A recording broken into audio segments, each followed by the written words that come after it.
A shoe flew straight into the windshield. I flinched. Outside was my daughter, her face flushed with anger. "Why did you do this to me?" We both froze. The woman sitting next to me burst into tears. I rushed outside, bewildered. My daughter shouted, "She's not a matchmaker. She's my friend. I just wanted to help you find a new companion, but not her." My name is Joseph Thomas. I'm 40 years old. 8 years ago, I lost my wife to cancer. Since then, it's just been me and my daughter, Daisy. She was 12 when it happened. I remember her sitting beside the hospital bed, holding her mother's hand, not saying a word. After the funeral, she stopped smiling for a long time. I tried my best. I became both father and mother. But no one teaches you how to raise a teenage girl alone. The first time she got her period, she didn't tell me. She went to our neighbor, Mrs. Hudson, and borrowed money to buy pads. When I found out, I felt useless. I drove to the store, stared at a wall of pink boxes, and picked one at random. When I brought it home, Daisy burst out laughing. "Dad, these are for new moms," she said.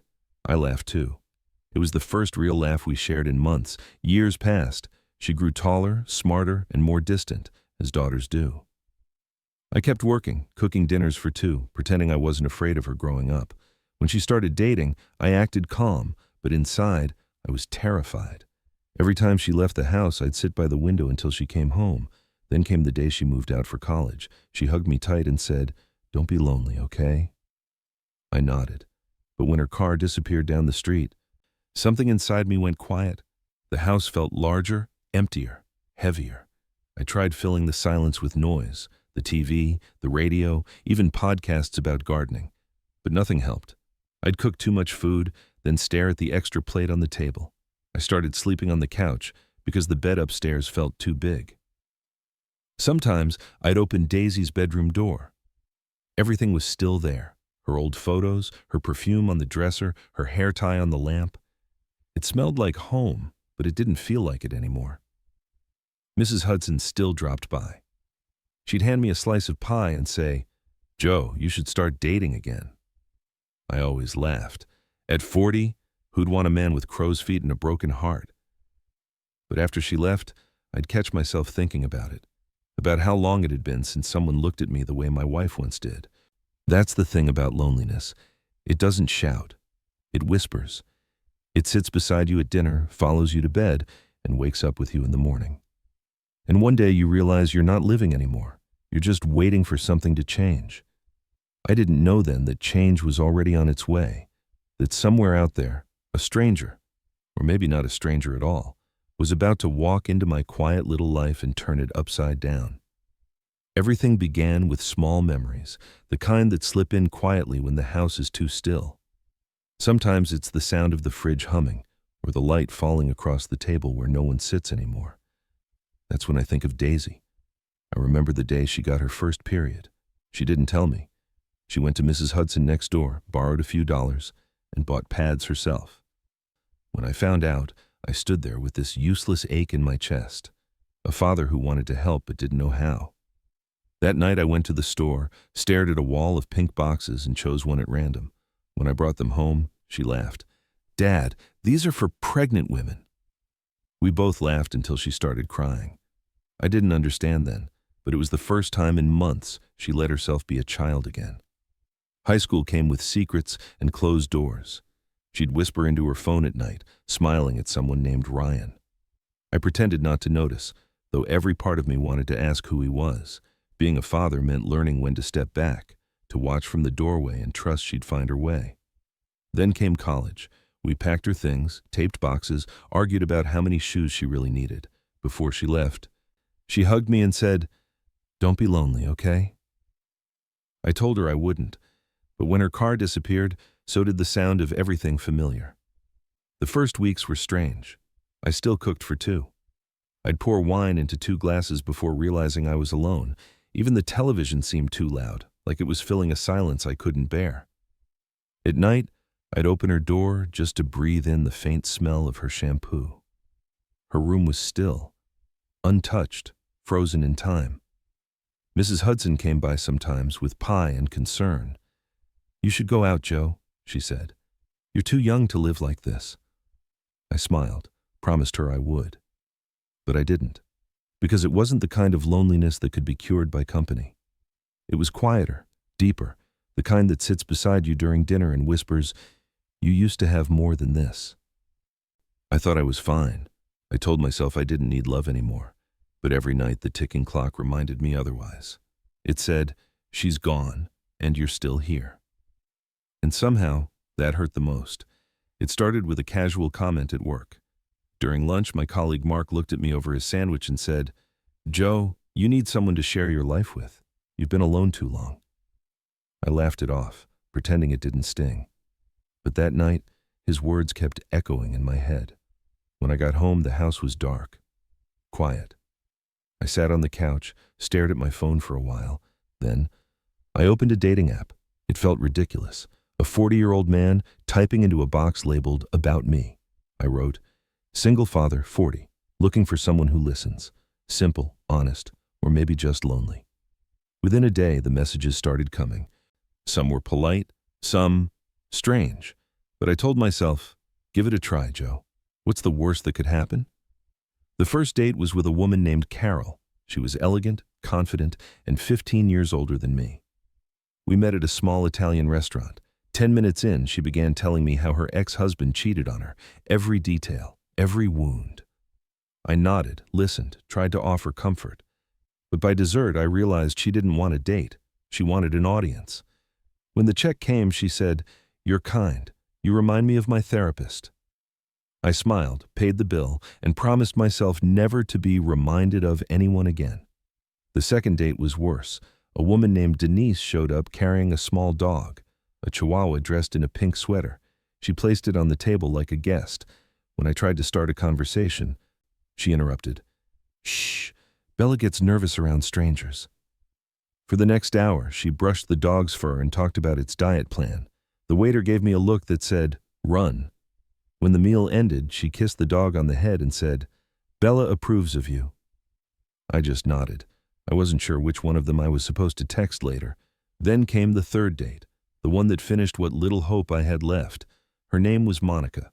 She was beautiful, confident, direct, too direct. Halfway through dinner, she leaned forward and asked, "If I fell into the water at the same time as your daughter, who would you save first?" I froze. "What?" She smiled like it was a test. I said quietly, "I'd jump in and not think twice." Her smile faded. "So I guess I know where I stand." She stood up before dessert arrived. That night, I drove home under the streetlights, the seat beside me empty as always. When I walked into the house, I saw my reflection in the window, a man trying too hard to start over. I sat on the couch, opened the app one last time, and pressed delete. Love, I thought, was for people who hadn't already lived their story, for people untouched by loss. And I was a chapter that had already been written. Maybe love just wasn't meant for me anymore. It happened on a quiet Saturday morning. I was on my way to grab coffee when something caught my eye, a small flyer taped to the cafe window. It read, "Professional matchmaking service. Let us help you find your perfect other half." I don't know why I stopped. Maybe curiosity. Maybe the word perfect. The paper looked cheap, printed from a home printer, but the message stayed with me. I stood there longer than I should have, then took a photo of the number. Back home, I stared at it for hours before finally calling. A woman's voice answered, soft, calm, a little playful. "Good morning. You've reached Heartline Matchmaking. How can I help you?" I hesitated, then said, I'm not even sure I should have called." She laughed lightly. "That's exactly what everyone says before they meet the right person." There was something in her tone, confident, warm, easy to listen to. Before I knew it, she had set up an appointment. "Why don't we meet this afternoon? There's a cafe on 5th Avenue, corner table by the window." When I arrived, she was already there. Brown hair tied neatly, a soft cardigan over a white blouse. She stood up when she saw me and smiled, not one of those polite, practiced smiles, but the kind that makes you forget why you were nervous in the first place. "Mr. Thomas?" she asked. I nodded. "That's me, and you must be—" "Patty Taylor," she said, extending her hand. "It's nice to finally meet you." We sat down. She opened a small notebook, but instead of writing, she looked straight at me.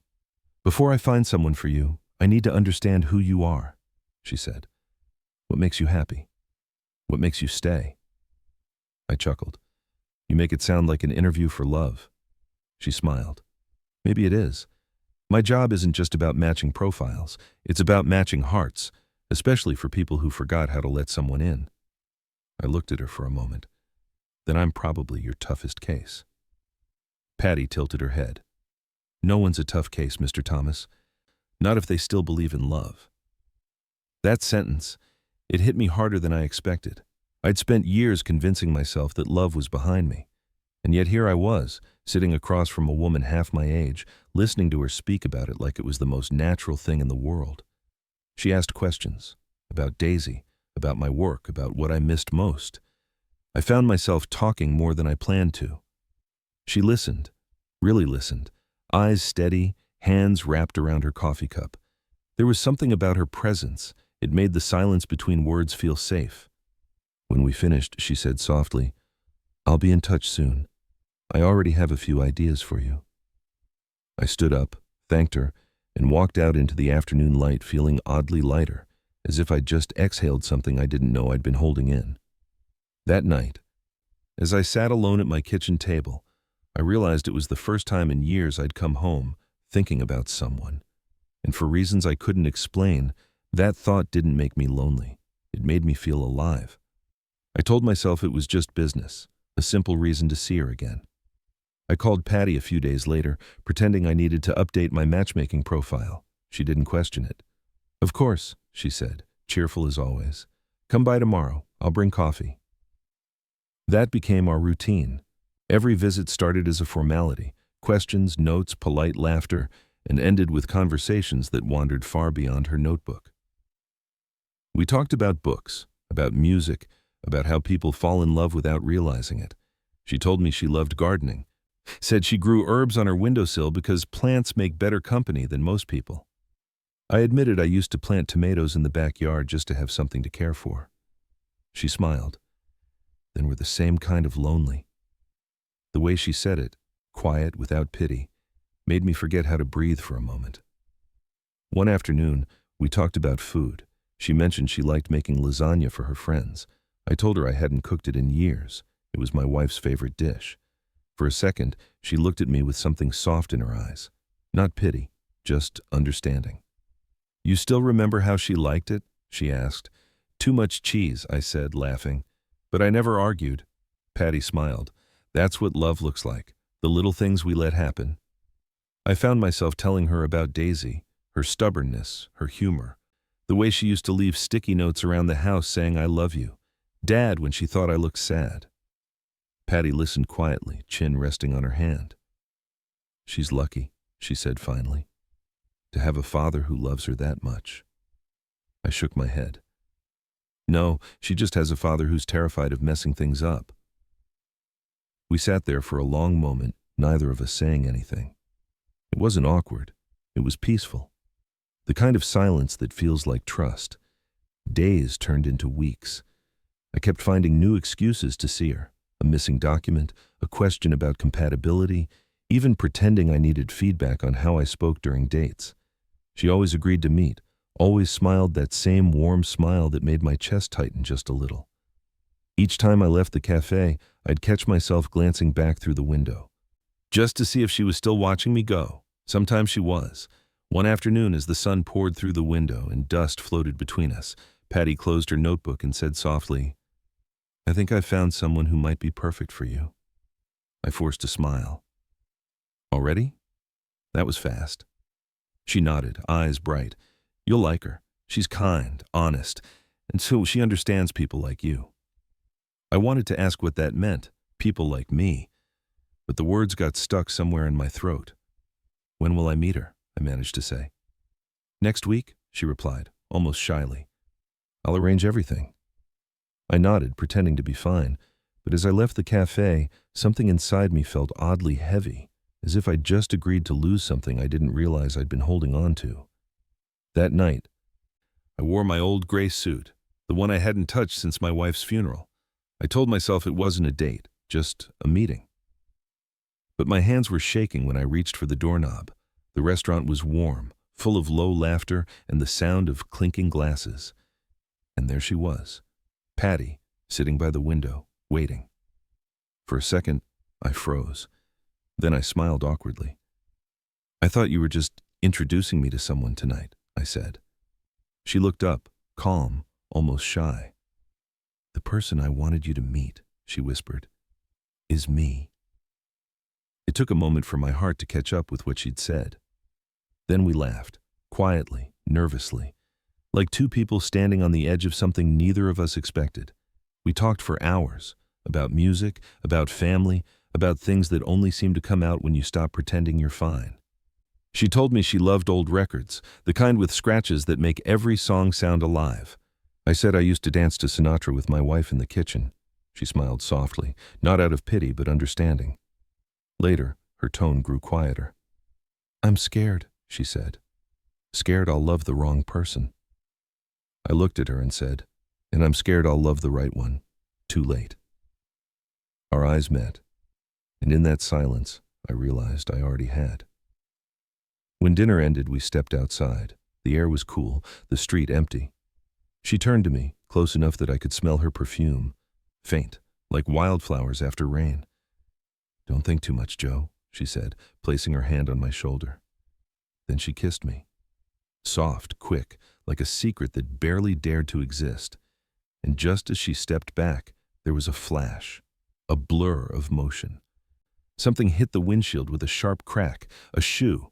Patty gasped. I turned and saw her, Daisy, standing in the street, face pale with fury, shouting my name. And in that single terrible moment, I knew everything was about to fall apart. Bang! The sound was sharp, a violent crack against the glass, a shoe. I froze, my breath caught in my throat.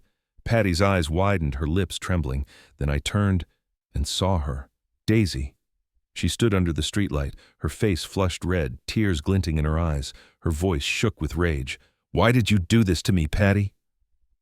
The world around me fell silent. For a moment, I couldn't move, couldn't breathe. Patty whispered, "Oh, God," her voice breaking.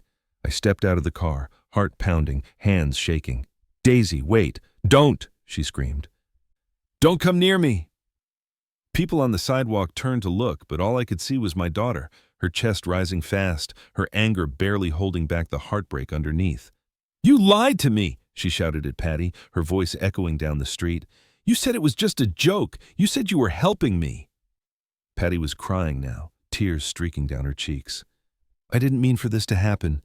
"Didn't mean?" Daisy cut her off. "You were my best friend."